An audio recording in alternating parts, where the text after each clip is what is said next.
Hello, ladies and gentlemen. Thank you for joining us on another cool evening in the United Kingdom. It is very dark outside by now. So I just got spooked by the sound of my own voice on the stream in the background. But we shall press on. It is your faithful little host, me. That's absolutely 100% what I look like in real life. In fact, that's a photograph. And today I've got a little special treat for you. I've got my good friend, a squiddy. He's here as well. Say hello, my friend. Hello, everybody. So, how are you doing today, my friend? How are we doing? None left, all right. You know how it is. So, today we're going to be talking about, as you could probably tell by the thumbnail, a bit of Age of Sigmar. We're going to go over some really not very good models, and just kind of like from the perspective of a pair of 40k players, kind of in a really contrived fashion, explain to you why Warhammer Age of Sigmar kind of sucks and why we don't play it, because of little spatterings of really badly designed and models that just kind of ruin the whole thing. So before we go properly into it, I think it would be silly for us not just talk generally about the Age of Sigmar as a setting. So, James, I mean, we've outed him. We've outed him already. Squidded. You're a purveyor of the literature of the settings of Games Workshop. How up to date on things are you with the Age of Sigmar stuff? What do you know much about it? Not books wise, I haven't read any. Right. I had a flip through one of their free anniversary books where they give you little clippings of multiple books in one, but no, never really looked into it. Before we continue a bit, we should probably explain our perspective. Me and James are, bloody hell, I've already name dropped you twice. That's gonna be an issue. He's not called James. I don't He's think called it's a Squiddy. common name. Yeah, it is. Yeah. They're not gonna find you. They're not gonna find you. Me and Squiddy have been playing 40k since we were 9 years old, and we are in our late 20s now, which is horrific to think. Not late 20s, but not past 25, unfortunately. So we've been doing this for a long time, and we've been very immersed in the game of 40k, collecting our miniatures, painting them. I've not actually read a single Black Library book from end to end. However, you're a bit different on that, aren't you, Squiddy? Yeah, I've read a lot of the Horus Heresy. I've got all of the Siege of Terror books at home. I've got the hardback for the last three. I don't do a lot with 40k itself, but it's literature-wise, it's a lot of Horus Heresy era stuff. Okay. You actually have a strange practice. You like to buy the actual physical book itself, which is cool. That's everybody likes having the physical thing. But you also get the audiobook version and you listen to it and read it at the same time. Why do you do that? I find it just helps take it all in.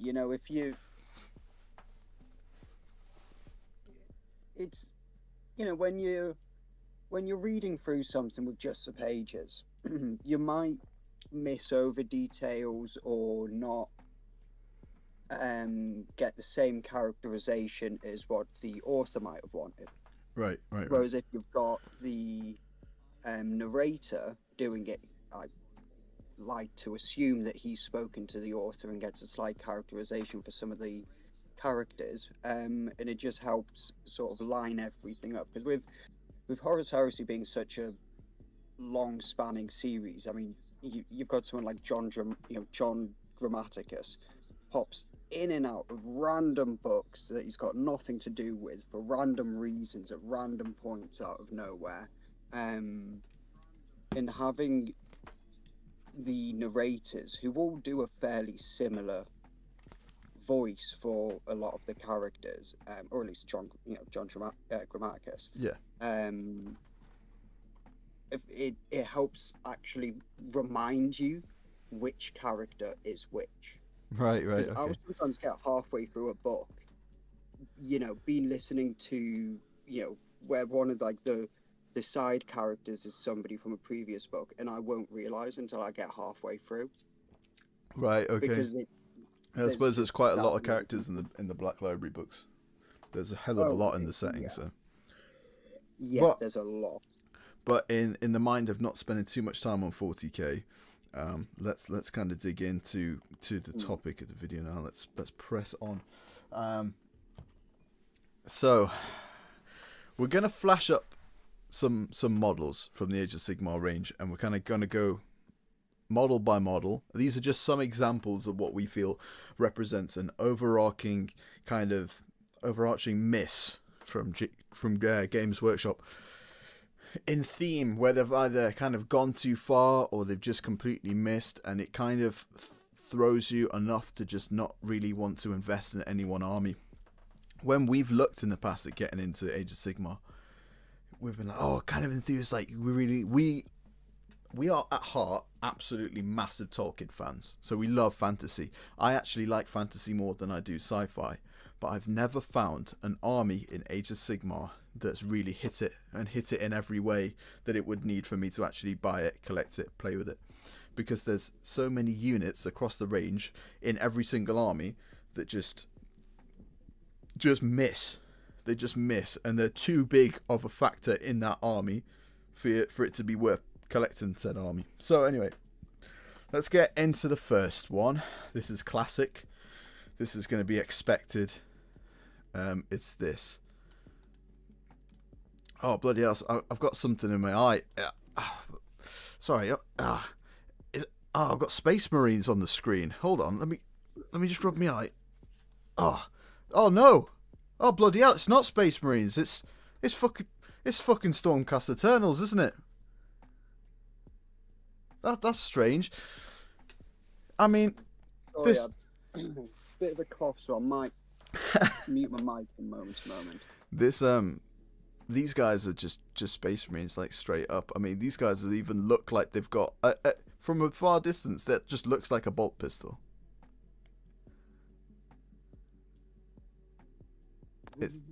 It's pretty shameless. I can't actually see the stream. Right.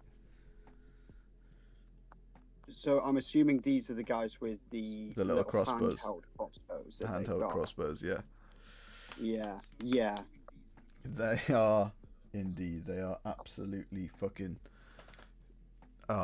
They're just Space Marines. Like everything about the Stormcast Eternal range is just, it's just straight up Space Marines. I mean, neither me or James have, me and Squiddy have either been massive into the Space Marines themselves.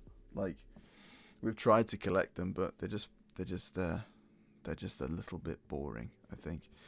Yeah, we've both had multiple goes at trying to collect Space Marines, all of which have fallen through. But yeah, Stormcast Eternals, you couldn't get an army that looks more Space Marine in fantasy than that. And that's kind of like one of the things that they really miss with is they just kind of misrepresent fantasy. I mean, I'm probably a little bit of a Tolkien purist, but when I see that, there's no fantasy element. That's just like, it's just so over the top. They're so ridiculous. There's just practically nothing I like about them. I think if they were like less Space Marine-y, they might have worked, but the fact that they're all like barely killable demigods that kind of come back after you kill them and shit, it's just stupid. That just goes back to the setting itself, to be honest. But We've pretty much got the same gripes anyone does with this. They're just literally Space Marines, but for Age of Sigmar. So that probably concludes that one for you. Squiddy, I'm sending you through each picture as it pops up on Thingy, so you can see it, as you probably give open. Nice one. So, okay, let's get into the next one. Let me just switch our background. We're in space. Oh yeah, back in space, baby. I'll tell you what. Now we'll stay in there. We'll stay in Age of Sigmar Battleland. Okay, let's go with one that you probably got a few more notes on than me. Let's go on to the cities of Sigmar. Yeah. Yeah, I've got issues with this. So they kind of look cool from a distance. And I think it might be the mainly the paint job that they've got going on. Like the GW guys have painted them up really nicely. The box art, they look great. But I'll let you take this one, mate. I'll let you take this one because you got some thoughts on this. Well, my main issue with this faction can be summed up really quickly. Yep. They look like they come from a cartoon. Okay. You're always going to hear that a lot from me in this stream because it's a common complaint that I have throughout a lot of the Age of Sigmar range. But I think these guys especially, because they come so close to looking really good, but they just miss the mark that it makes it makes you notice it more. I think it. This is one of the things. None of them, go on. Sorry. Go on. There's nobody in it that really looks like they come from like a feasibly realistic world. Yeah. Which is none of them look like they've actually been plucked out of the real world and placed into a fantasy setting. They look like guys who were designed to be put into a fantasy setting. Yeah. Well, I think they've kind of designed them backwards. And another way of saying that, which is kind of what I was about to say, is they just kind of seem completely and utterly over-designed. Yeah. They're too busy. They're completely over-featured for standard infantry, quotation marks. I mean, there's a lot of detail on these guys, which I assume probably die pretty easily.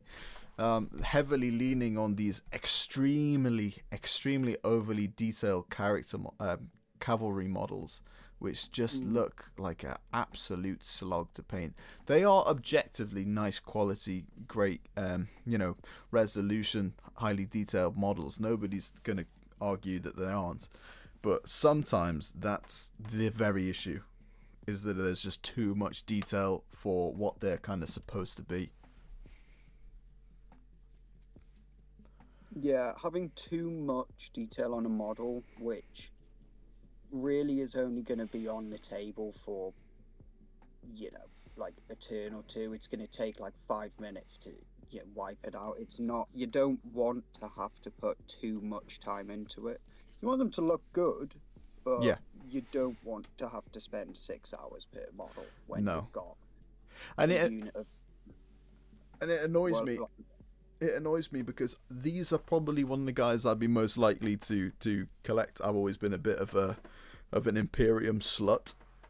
I've always liked my Guard, my Grey Knights, my just loyalist stuff. I do like my Orcs and Tyranids as well, but it just makes sense. It's probably the ones that I would collect, and they're just too busy. And the problem is, when you make a model and you add too many specific features and too many specific details, you run the risk of every single one of them that you tack on is going to be another design feature that someone might not like.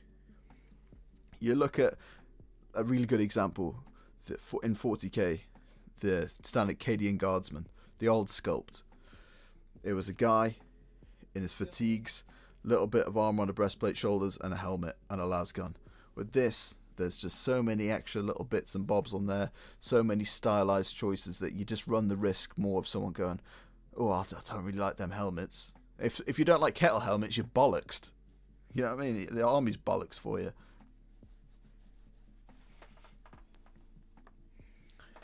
Apologies for that. Yeah, like there's a lot that I do like about the cities of Sigmar. Yeah. And I think that's one of the reasons why they stand out so much, Uh-huh. because they come so close to being good. Yeah, they can. Yeah, they do. I mean, individually, you can pick out one of these models and go, "That's a great model. That's a great model." Mm. But as a whole, as an army, as a collecting experience, it's not for me. But anyway, Yeah. that's yeah. It's missing. There was. I think pretty much everybody can admit these newer models are objectively nicer. You know, nicer to look at. They've got more detail, more going on. But that old style of rank and file guy, it's just a dude with a pike Yes. in a row with loads of others. He's got a padded gambesson, Yeah. you know, a little helmet, Mhm. and that's pretty much it. It's Really relatable. simple. Not much detail on the model, but everybody could like it. It's Because too. whatever was on the model, you put on. So there was Yes. more creativity to Yes. be had with it. Yeah. Mm. Yeah. It's too epic almost. But I think that's just a failure of the setting as a whole. So let's move on to the next little bit. This is from the cities. This is something you wanted to talk about. I shall pop it up on screen now. It is the Flagellants. Yeah, the Flagellants, they just, to me, you really couldn't get something that looks more. I'll not say that because of a faction we'll look at later, but Okay. they look straight out of a cartoon again. Right. Yeah.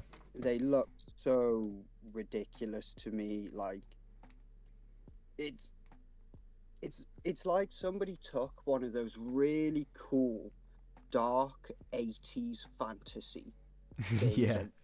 You see them all the time on shorts.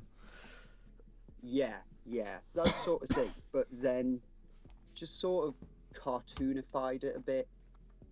You sort of made it, okay, yeah, that's cool, but that we need to make more people like it. Well, how do we do that? Well, we make it a bit less dark, we make it a bit less gory, a bit less dirty. It's still all those things, but it's just a bit less. You know, it's yeah. I don't like them. They're just. I concur. No, I get it. I get it.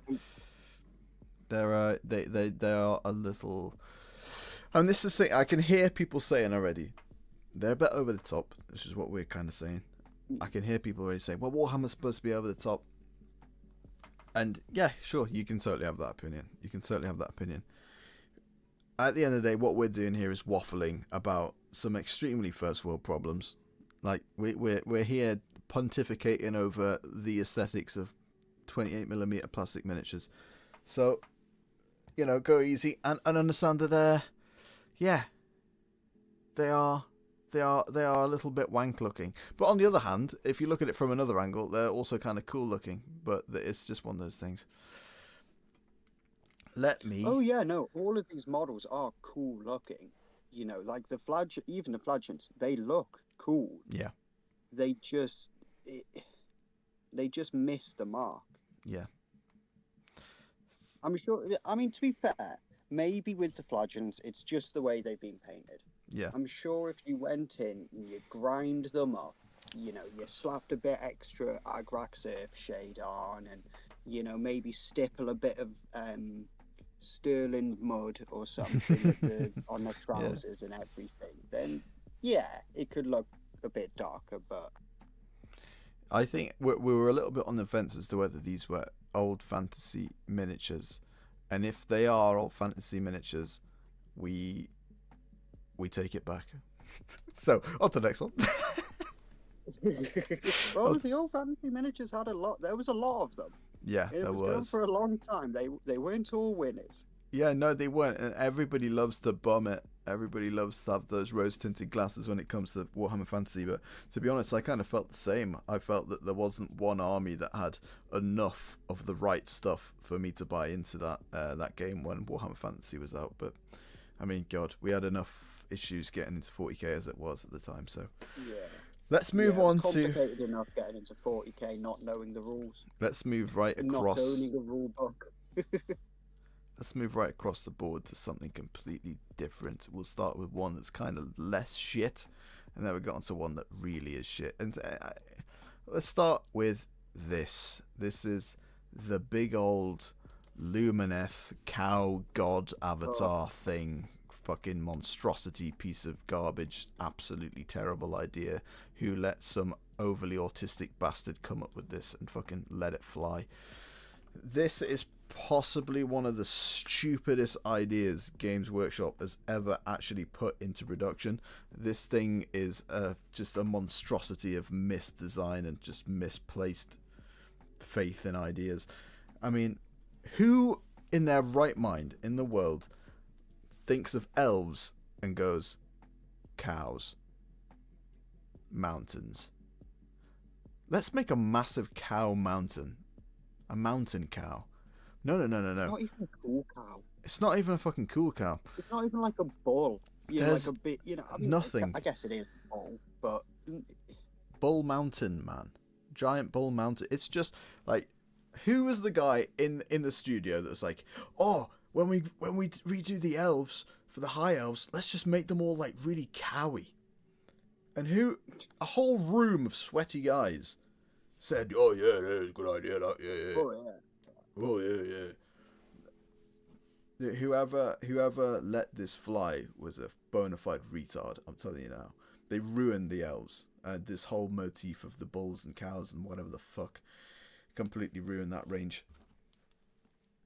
Yeah, because back in the day, if there was a fantasy faction that I would collect, it probably would have been high elves, which is basically I nearly who did. these guys have replaced.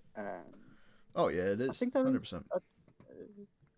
Do high elves have their own separate faction, or are they? No, that is what they are now. Yeah. Yeah, I thought so. I think I'd probably blocked that from my mind. So yeah, go. There's no.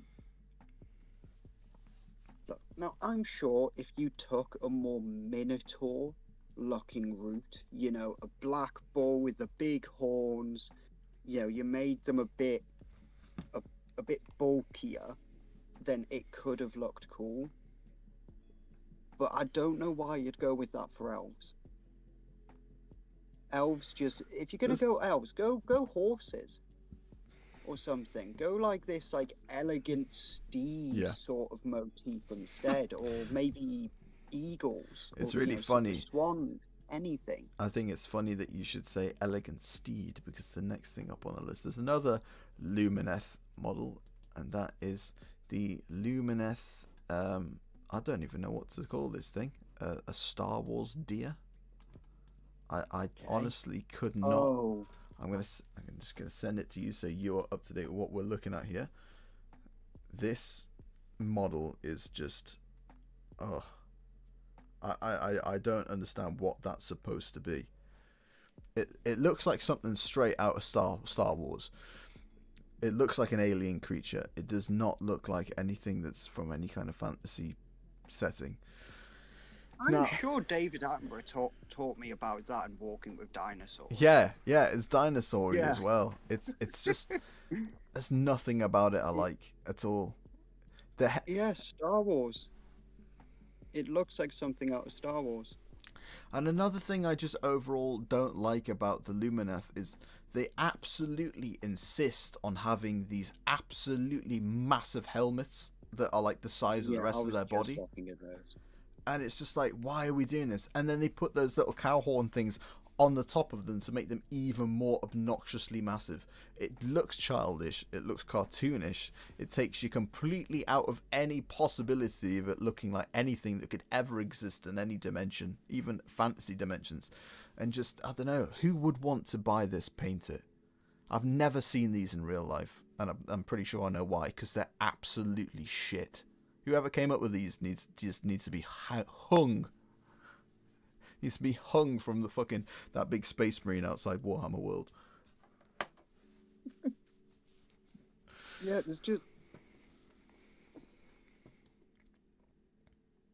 there's just nothing I good don't about them. understand how they could have.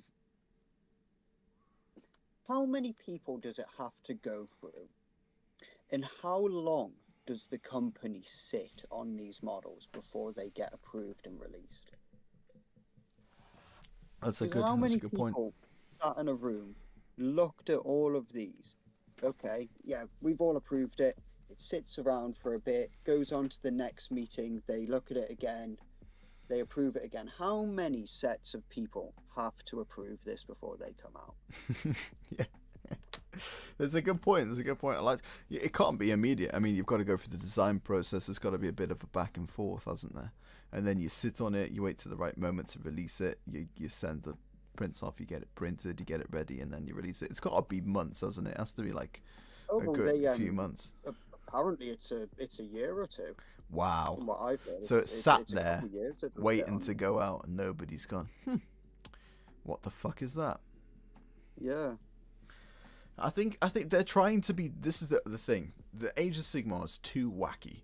It's too zany, and it's too trying to be something more epic than it really is. They're taking too many outlandish risks with their design choices. I think they're doing it in the hopes of making it a really kind of unique IP that they can really copyright the living fuck out of, rather than the kind of more generic stuff you found in Warhammer, which could kind of, I mean, loads of people were using stuff like the Perry Miniatures historical range for stand-ins for the old Warhammer Empire. There's loads of that going on. People using kit, alternative third-party models, proxies and stuff. And it's definitely more unique now, the stuff they're coming out with. But again, the thing is, this is a misconception that people have with fantasy, right? People think that fantasy can be literally anything, and it can be as fantastical, wacky, or weird as you want. But at the end of the day, the thing that really cements us to a fantastical world is the links that it has to the real world. It doesn't have to be believable to exist in our world, but it has to be believable to exist in a world. And these things, they just aren't. They just don't make sense at all. And it goes past.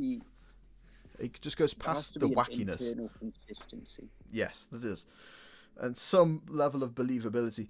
I think that's just a failure of the whole setting itself. I was listening to something before we started the stream about the general setting itself, and it's just trying to be super overly epic, and it's just, I don't know, it just misses completely for me. I think a big part of the issue stems from the very creation of the game, because part of the reason that Games Workshop got rid of Warhammer Fantasy was the setting wasn't iconic enough, and the factions weren't distinct enough that they could actually trademark everything. Yeah, that's what I think too. And so when they come in and they look at all their factions and they go, okay, high elves, well, they're just elves. You know, we need to make them distinct. Nobody's put them with cows before. Not thinking why nobody's done that before. Yeah. You know, nobody's done this with the you're spot on. Underwater elves riding sharks with we'll get to that. Mounted crossbow machine guns set on the back. We'll get to that. I've got some of that shit in here. In fact, no, let's push on to that right now. Let's have a look at these motherfuckers. The Idoneth Deepkin. I'm sorry, I don't respect these models enough to know their real name. I'm going to call them Eel Riders, because that's exactly what the fuck they are. They're just... What were these guys supposed to be? The replacement for Dark Elves? Well, the Dark Elves, Daughters of Cain, moved into Cities of Sigmar. Okay. These guys but are moved apparently into supposed to Order. be They in moved the into Order, guys, which is weird. Yeah, because there was. Yeah, so lore-wise, one of the leaders of the Dark Elves, Morathi, um, she ends up joining the good guys in the end for some weird reason that doesn't make sense. Right. Okay. Well, no matter what the lore If reasoning I is, tried to explain it, we'd yeah, be here let's for not. a couple of Let's not. It's not good. All you need to know is what the utter fuck. Why would anybody want these models? It's dudes riding eels that somehow, for some reason, fly through the sky. The only thing cool about them is that they've just nicked ancient Greek-looking helmets. And I'm sorry, that's not G-dubs. That's history being cool and them stealing it. Which is really funny because they steal all sorts of shit to make and mash things together to then slap extremely restrictive fucking lawyers on everyone to protect their own IP when their IP is inherently just loads of things stolen from fantasy and sci-fi shamelessly and then guarded as if it's their own fucking creation. But we'll not get into that because that's another fucking topic altogether. Yeah, they're just shit. And they just look horrible, and I don't know why anybody would want them. If you've got them, put them in the bin. You're gay. Sorry, I don't make the rules. On to the next thing. This fucking turtle. Before we move on. Oh yeah, actually, yeah, we're still on the Idoneth. Like they just don't fit. Because the turtle itself looks cool. Yeah, I've just sent you the actual picture. model of the turtle looks cool, but then it's got all the guys on the back of it. Yeah. Why? It just doesn't fit. Why is it flying through the sky? It's stupid, dude. It's just like, I don't know. I wouldn't be able to. This is the thing, man. Like, in this game, we're being so critical because in this game, it's a humongous time sink. You've got to buy, and it's a humongous time and money sink. You've got to buy all these models. You got to spend hundreds of hours painting them up, and then you go to play the game on the one day off that you've got in like months to go play this, and you turn up to the store, and the other guy to play has got just one of these other myriad armies full of shit gay looking models that just don't fit and just take you out of it completely and just ruin your immersion. And it's just like if someone's set up with this across the board and a whole army of just eels flying through the sky, it's like, yeah, fuck this, mate. It's just dumb. And there's so much stuff like that in it that I just don't like the design, and therefore I don't want to look at it for hours. Do you know what I mean? This army would work in any game set underwater. Yeah. But Warhammer isn't set underwater. Realm expansion, water. Yeah. I think the only reason they've got this army is because somebody saw Aquaman and went, "Oh, that's cool. I'm gonna turn that into a Warhammer army," and nobody stopped him. So we've been absolutely harping on at these models for a long time. Let's have a look at some ones that we do like, right? So these are ones that absolutely hit the mark. These are awesome, and that is, of course, your standard Chaos Warriors. Yeah. These models are gorgeous. They are new. They're Sigmar models, but they are very heavily faithful to the original Chaos model sculpts from Fantasy. They're just great. I love them. They're so well stylized. I almost bought them myself, even though unfortunately kind of the rest of their range sucks, and I wouldn't want to paint them. And I probably struggle to paint these guys themselves, but they are great looking models, and they don't suffer from too much over design. And maybe that's more to the fact that I've been used to looking at their design for like decades, nearly multiple decades of seeing these guys and them existing. So for them to have such a near re-representation, it doesn't ruffle my feathers one bit. What do you think of them? Yeah, I mean, they, like you say, they kept the design really close to the old school Warriors of Chaos, and I think they even looked at the old cinematic intro for, is it Mark of Chaos? I Oh think yeah. was the old Oh, the old RTS one, game. the one that we used to Yeah, watch, like when we were like 8, no, when we were like 10. yes, that Oh, one that was which amazing. had all of the Manowar, um, music tracks in the background, and linked into all of the AMVs Yeah, and that. Yeah, yeah, yeah, yeah. yeah. I They're mean, just. Is this maybe our nostalgia that's making us like them so much? maybe, but I think the Chaos factions in general do quite well for Age of Sigmar. Yeah, that's Because fair. the human warrior chaos, like these guys, they've kept them really faithful. But then the demons, most of them can be used 40k, so they've Yeah, had to sort of pace themselves yeah. with the design or with them so that they can fit into both game systems. Okay, well, we've picked out a chaos unit that is good. Um, let's pick out a chaos unit here that is not good, in my opinion, and that is this thing, this Sphinx character. This, I don't even quite know why I dislike it so Long much. neck boy. It's just, it, it looks like, I don't know. It's just one of those things. It's just over. It's too wacky. It's too zany. Its expression, it's the detail on it. It kind of looks like it could either be part of the Sigmarines, or it could be like a Tzeentch demon. And I don't know. I just don't like it at all. I can't really put it into words why I don't like it, but I really don't like it, and I don't quite know why. What do you think about it? Yeah, like you say, I think it would almost work best in the as Stormcast. a high elf unit. Yeah, yeah. Okay. Yeah, like some sort of creature that lives in the elven forests Mm. or something. You'd maybe have to change the colours of it so it's less cinchy looking, but it's it doesn't look like a demon. No, it It doesn't. doesn't look It doesn't. malicious enough to be a demon. It looks too watered down. I think that's kind of what it is. It's one of those things. It's watered down. It doesn't look as menacing, as chaosy as a lot of the other things. It really doesn't fit in with their range. I think that might be what's throwing me off so much. No.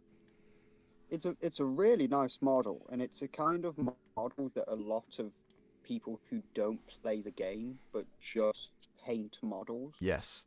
would buy. Yeah. It's Yeah. that Definitely. kind of thing. It doesn't fit with any of the armies though. No. Unfortunately not. It's just, yeah. It suffers from that over designedness. But let's end with an honourable mention, because there is one faction amongst all of them which wins and hits on every single corner. You may have already guessed it if you're a stout and you know your shit.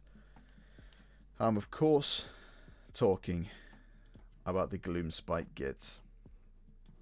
These little guys are great. They're not meant to be taken seriously. They don't take themselves seriously. Nobody takes them seriously. And they're absolutely awesome. Everybody loves them. In fact, they're so loved that my fiance does not even have any real natural interest in Warhammer. Actually collects them, and she's got quite a good burgeoning growing force of them at the minute. They just appeal to almost everyone, these little guys. And they actually contain a lot of the original spirit of Warhammer Fantasy, I think. Yeah, especially with the goblins. The Yeah. goblins have held to the old style of miniatures really well. Yeah. Yeah, I mean, we've said this a lot. We've said they're over-designed. A lot of these models are over-designed, but I think these kind of work because they are super wacky. There's a lot of crazy risk they've took with their designs, but I mean, the elements that make them so great are classically drawn elements. The squigs, the goblins. They're just the old night goblins. and they just draw on what they know we already love. So it's no surprise really that the Gloomspite gets just hit on every level, especially the Troggoths and the rock gut Troggoths and the trolls, and they're just awesome. They're great. I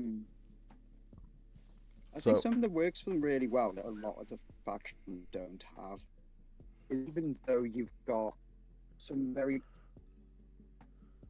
non-serious, quite playful models like the goblins and some of the trolls, alongside some really serious looking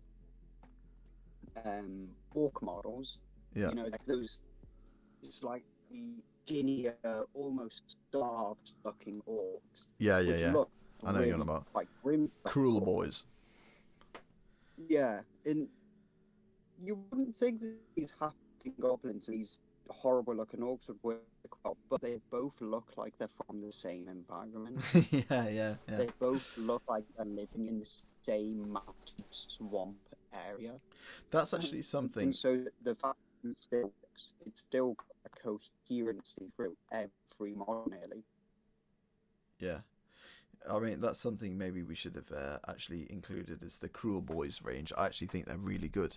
They look a lot more realistic than a lot of the other things in the range. They're probably one of my favourite aspects of it, to be honest. I do like their range. I think that would be one of the ones that I might collect if I actually did collect Age of Sigmar. The Cruel Boys are pretty cool. I didn't prepare an image for them, so I can't put them up. But look, I mean, let's pop back to this one. So overall, Age of Sigmar suffers from a few things. It's too over the top. It's too crazy. It's a bit too wacky, and it killed Warhammer Fantasy, and that's its biggest sin of all. What do you reckon? What's your final thoughts on an overall kind of picture?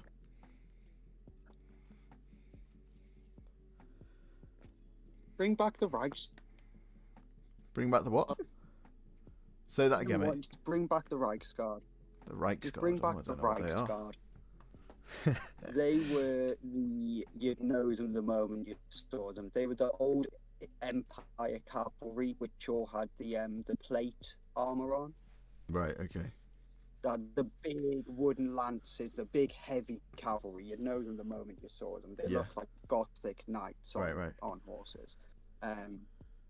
It's if they want to bring back the cities of Sigmar, just bring back that old design.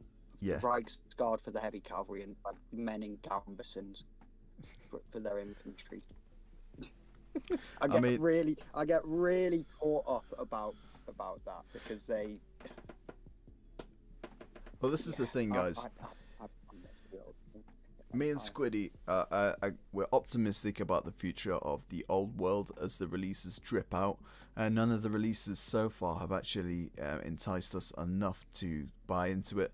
I think some of the same things. The one was closed. Yeah, the Bretonnia one was close. I was just about to say the Bretonnia one especially kind of suffered from what we've kind of already touched on, is that it had just a couple ones that the design of the models just completely put me off, because I know that they'd have to be a core part of the unit, and I'm kind of referencing the Pegasus Knights, and also the fact that I really hate painting cavalry as much as I love them when they're done. I really don't like slogging through them. They take a long time. But hopefully there's a future in the old world and the releases. But there is a kind of cheat code to all of this, and that's just playing one-page rules, and then you can just use any models you want, and you don't have to care about all that shit. But maybe that's a discussion for another day. I've been Relics. Squiddy has been Squiddy. Thank you all very much for tuning in. Until the next one, don't know when it will be. We'll just have to play it by ear. Still not sure what I'm doing with this channel, guys. The last video is nearly at 20,000 views, and I don't deserve it. Have a good night.